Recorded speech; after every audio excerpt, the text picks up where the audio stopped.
Ya, selamat siang.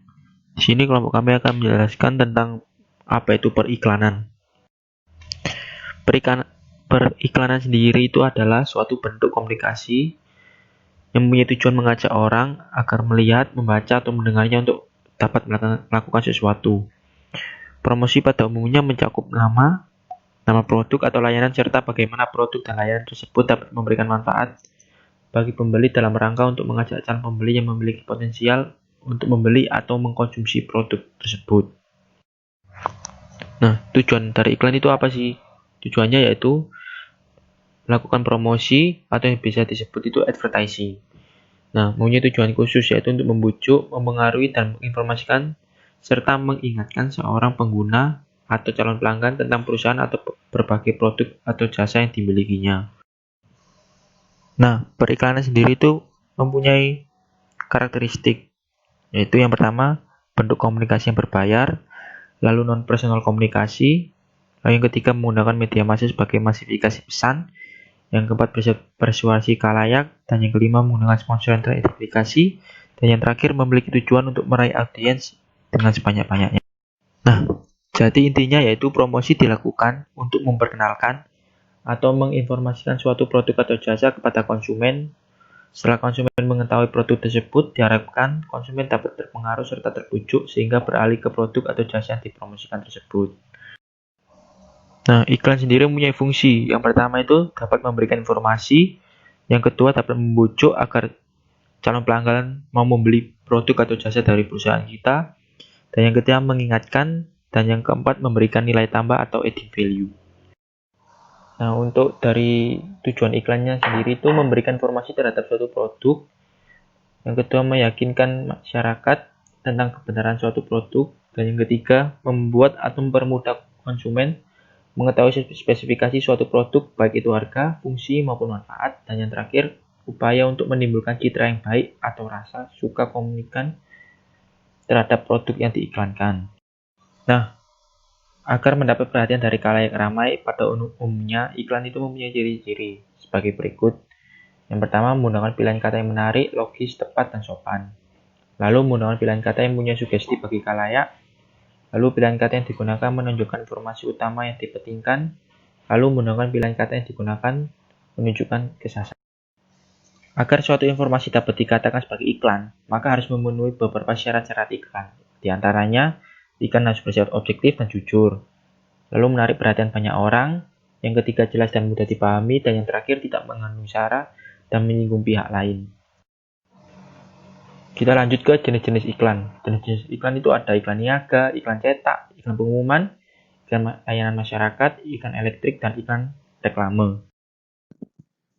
Nah, iklan niaga di sini yaitu iklan yang dibuat dengan tujuan agar orang-orang tertarik untuk menggunakan atau membeli produk atau jasa yang mereka tawarkan.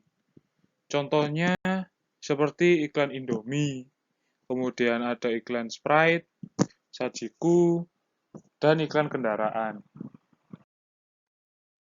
Kemudian yang kedua yaitu iklan cetak. Iklan cetak di sini untuk dipublikasikan melalui media cetak seperti koran, kemudian majalah, surat kabar, tabloid, dan lain sebagainya. Kemudian yang ketiga yaitu iklan pengumuman. Nah, iklan pengumuman ini biasanya berisi untuk menyampaikan sebuah pengumuman mengenai suatu peristiwa kegiatan ataupun yang lain.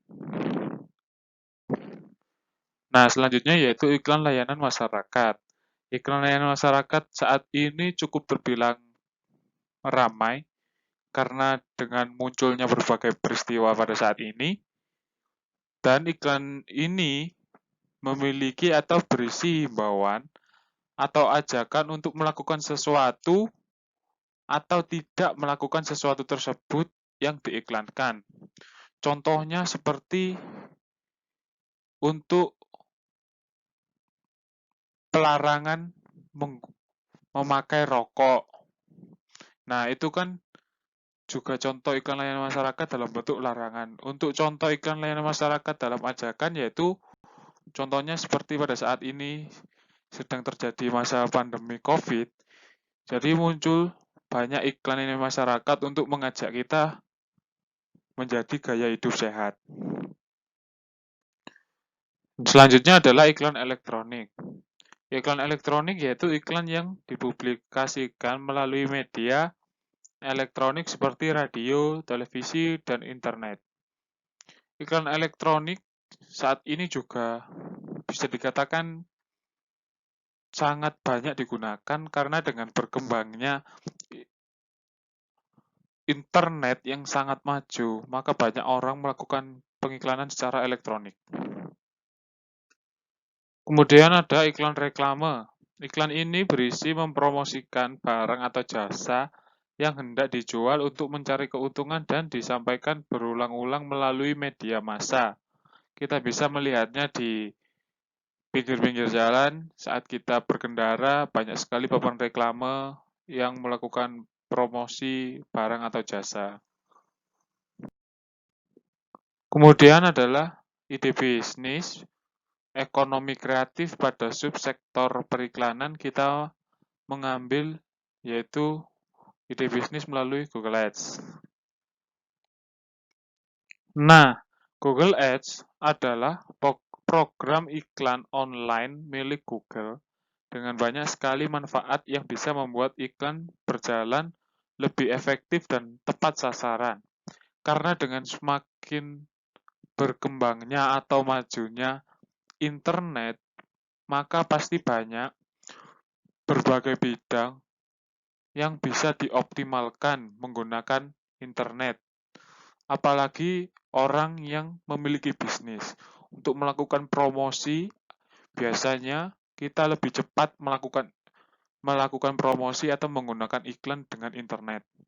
Seperti melakukan pada Google Ads. Nah, keuntungan dari Google Ads sendiri yaitu kita mampu menargetkan iklan. Kemudian kita juga bisa membuat lokasi tempat atau usaha kita lebih mudah ditemukan. Kemudian juga bisa lebih mudah untuk melakukan evaluasi atau penilaian. Kemudian Google Ads sangat bisa memenuhi kebutuhan promosi. Seperti kita bisa meningkatkan penjualan dan menaikkan laba karena menggunakan Google Ads. Kemudian yang kedua yaitu menyebarkan informasi produk kepada target yang potensial. Selanjutnya yaitu menjaga kestabilan penjualan kondisi pasar yang sedang lesu. Lalu menceritakan keunggulan produk kita dibanding dengan produk pesaing. Dan yang terakhir yaitu membentuk citra usaha di mata konsumen sesuai dengan keinginan kita. Sekian yang dapat kita sampaikan pada ekonomi kreatif subsektor periklanan. Apabila kami ada salah kata, kami mohon maaf. Semoga ilmunya dapat bermanfaat bagi kita semua. Terima kasih.